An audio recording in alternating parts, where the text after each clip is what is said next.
नमस्कार दोस्तों, आज मैं आपको सुनाऊंगी सम्मानित नज़र, एक शिक्षाप्रद कहानी। कविता घर की छोटी बहू थी। अमित के साथ उसकी शादी को अभी साल भर ही हुआ था कि अमित के भाइयों ने माँ को अपने साथ रखने से साफ इनकार कर दिया। अमित और कविता तो रहना ही माँ के साथ चाहते थे, मगर कुछ प्रॉपर्टी के चलते बड़े भैया ने ऐसा नहीं करने दिया। मगर जब सब कुछ अपने नाम करवा लिया तो माँ के लिए उनके घर में कमरा नहीं बचा था। कारण बच्चे बड़े हो गए, अलग अलग कमरों में रहकर पढ़ाई करेंगे वगैरह वगैरह। खैर, तब से माँ अमित और कविता के पास आकर रहने लगी। अमित और कविता माँ का भरपूर ख्याल रखते। घर में सबसे पहले बनने वाली सब्जी रोटी हो या बाहर से आने वाली मिठाई या फल, सबसे पहले वो माँ को दिया जाता। उसके बाद अमित, कविता और उनकी बेटी आराध्या खाते। आराध्या अक्सर अपने पापा से पूछती, पापा आप हर चीज़ पहले दादी को क्यों देते हो?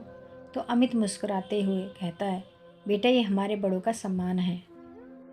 देखो कल जब तुम बड़ी हो जाओगी तो सबसे पहले तुम अपने मम्मी पापा को प्यार करोगी, सम्मान दोगी, क्योंकि आज हम तुम्हें प्यार करते हैं, सम्मान से रहना खाना सिखाते हैं। वैसे ही आराध्या मुस्कुराई।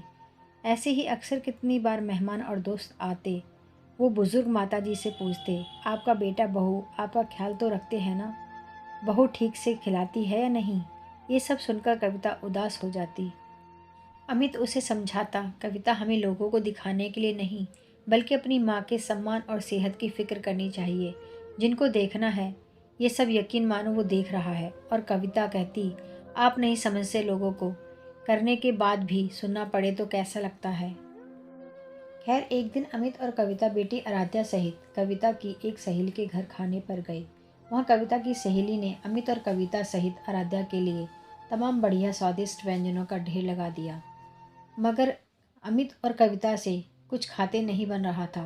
कारण कविता की सहेली की बुजुर्ग सास वहीं पास ही बैठी थी। मगर कविता की सहेली ने उन्हें कुछ खाने को देना तो दूर, पूछना तक मुनासिब नहीं समझा। ये सब आराध्या बड़े गौर से देख रही थी। उसने तुरंत टोकते हुए कहा, मौसी जी आप दादी जी को कुछ नहीं दे रही? क्या आप उनसे प्यार नहीं करती, उनका सम्मान नहीं करती? ये सब अचानक सुनकर कविता की सहेली और उसके पति की नज़रें झुक गई। तब आराध्या फिर बोली, मौसी जी हमारे घर में तो मम्मी दादी को बहुत प्यार करती है, बहुत सम्मान करती है। सबसे पहले उन्हें खिलाती हैं, फिर हम खाते हैं। यही तो आपके बच्चे यानी मेरे भाई बहन सीखेंगे, है ना मौसी जी? कविता की सहेली और उसके पति की आंखें शर्म से झुकी थी। वही बुजुर्ग दादी आराध्या को मन ही मन में दुआएं दे रही थी। और आज सचमुच कविता को उसके सवाल का जवाब अमित की कही बातों में मिल गया था।